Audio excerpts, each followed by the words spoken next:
खुलुमबाय आं हेलिना दैमारी खुलुमबाय आं रंजाली ब्रह्म गिबियावनो बयबो रायजो राजा नोंथांमोननिसिम गोदान बोसोरनि गोजोन हामलायनायखौ बावहरग्रोबाय जानो गोनां बाक्सा जिल्ला दुलाराय बर' फरायसा आफादनि खुंगा 16थि बोसोरसालिया जथुमाखौ सिके दखरा दुलाराय बर' फरायसा आफादनि खामारदैसा लोखि बाजार हालामाव 23, 24 आरो 25 जानुवारि 2021 इं खालाराव सानथामनि हाबाफारिजों गाजा गोमजायै खुंफुंनाय जागोन।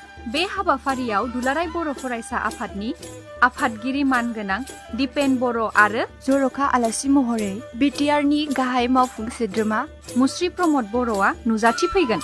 बै हाबाफारियाव नोंथांमोन गासैखौबो बाहागो लानानै जथुमाखौ जाफुंसार होनो खावलायहरनाय जाबाय। लोगोसे बे हाबाफारियाव बाहागो लानो फैनायावनो खामारदैसा लोखि बाजार हालामजों नांजाबनानै थानाय भारत भुटान बर्डारनि समायना नुथाय कक्लाबारि एग्रि फार्माव बुहुमनि गोमालांनो नागिरनाय दाउ बेंगल फ्लरिकेन, खथा दैलाम, गान्दा आरो मानास मावजि गेन्द्रि इक'टुरिजम ससाइटिनि दैदेननायाव मानास हाग्रामायाव रिफ्रेश आरो रिक्रिएशन लानो हागोन।